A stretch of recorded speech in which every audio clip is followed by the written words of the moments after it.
35 menit untuk mengisi biodata tersebut.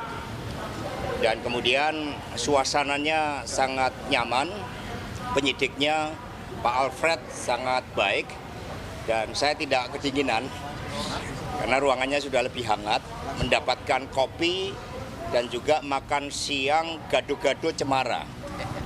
Sehingga sangat baik, hanya tadi agak sedikit tersendat karena persoalan jaringan. Dan untuk itu dari sekitar 21 pertanyaan yang diberikan kepada saya tersebut berkaitan dengan apakah saya kenal baik dengan salah satu yang ditetapkan tersangka, saudara Harno. Dan saya berikan keterangan bahwa saya tidak memiliki handphone yang bersangkutan, tidak pernah melakukan komunikasi secara intens. Kalau terkait dengan apakah bertemu atau tidak, ya saya kurang ingat karena sebagai sekjen saya bertemu dengan begitu banyak orang. Ya prinsipnya, ya salah satunya mengapa nomor telepon saya itu ada di tempat Pak Harno yang di kemudian hari itu menjadi tersangka. Lalu apakah saya juga mengeluarkan perintah-perintah bertemu terkait dengan urusan proyek-proyek tertentu? Saya katakan bahwa saya tidak melakukan hal tersebut. Sehingga seluruh klarifikasi sudah diberikan dengan baik. Dan juga tidak ada terkait dengan urusan dana yang disampaikan ke partai. Apa? Harno terima. Oh iya betul. Ada beberapa sesuai dengan di sini. Di surat perintah ini saya tidak kenal dengan saudara Dion, saya juga tidak kenal terkait dengan saudara Reza, saudara Harno Trimadi, itu seperti ini. Hanya karena memang pernah ada proses komunikasi yang dilakukan oleh Pak Adi Darmo yang kemudian mengirimkan nomor telepon saya. Ya, tetapi apakah di situ terjadi pertemuan atau tidak? Ya, dalam seluruh memori yang saya miliki tidak pernah melakukan pertemuan. Tetapi saya juga minta tolong KPK. Ya, sekiranya ini saya juga tolong diingatkan karena saya bertemu dengan begitu banyak orang. Dan adanya nomor saya, handphone saya di tempat Pak Harno bukan berarti kemudian kami melakukan tindak korupsi. Jadi pesan moralnya hati-hati mengirim nomor telepon. Ya. Tapi salah satu yang dikonfirmasi adalah betul soal aliran dana nggak sih Pak dari Pak Harno tadi kepada... Ya, kami nggak pernah berbicara dana. Memang partai kan juga punya fungsi aspirasi. Menyerap aspirasi dari masyarakat karena anggota dewan punya tugas-tugas representasi, fungsi aspirasi itu biasa dilakukan. Ya. Ya pemirsa, baru saja kita dengarkan keterangan pers dari Sekjen PDI Perjuangan Hasto Kristianto di Gedung Komisi Pemberantasan Korupsi.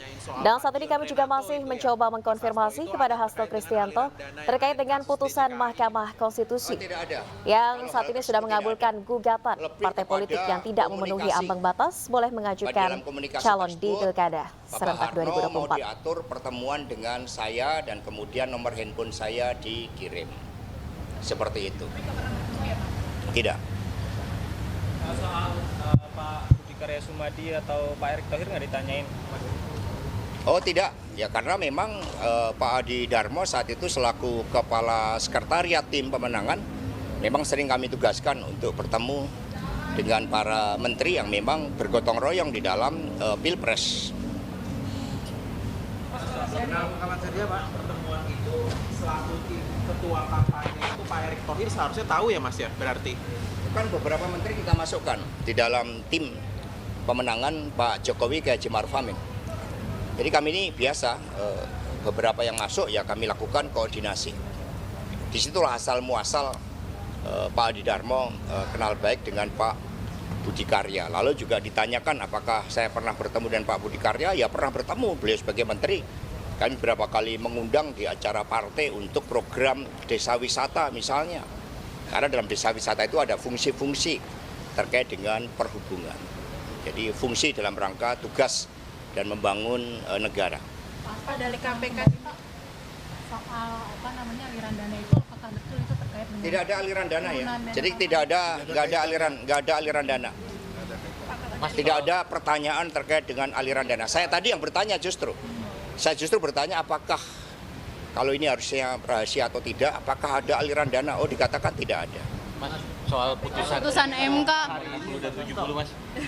Ya, justru kami tersenyum karena keputusan MK tersebut ini mencerminkan bahwa ada berbagai upaya-upaya untuk di daerah khusus ibu kota membuat calon tunggal itu nanti tidak dimungkinkan lagi. Dan kami mengucapkan terima kasih suara rakyat didengarkan dan PD Perjuangan akan semakin menyatu dengan rakyat dan akan bisa ya mengajukan calon sendiri di Jakarta. Mengajukan Anies atau soal Aniesnya sama Hendra.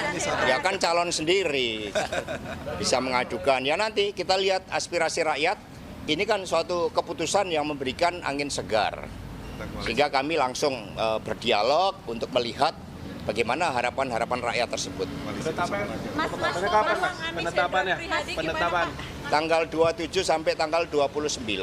Ada yang daftarkan tanggal 27, ada yang didaftarkan tanggal 29. Mas Anies kader dari PDIP. Peluang Mas Anies dengan Pak Hendrar gimana, Pak? Ya namanya peluang kan setiap orang pemimpin yang mendapatkan apresiasi dari rakyat punya ruang untuk dicalonkan dan itulah yang akan dicermati oleh PDI Perjuangan. Mas Anies lewat akun media sosial juga sudah mengutip Bung Karno, Mas. Baswedan untuk Cagup Jakarta, Mas Hasto. Tunggu tanggal mainnya. Mas Anies tadi lewat akun media sosial juga sudah mengutip kata-kata Bung Karno. Artinya udah ada sinyalmen.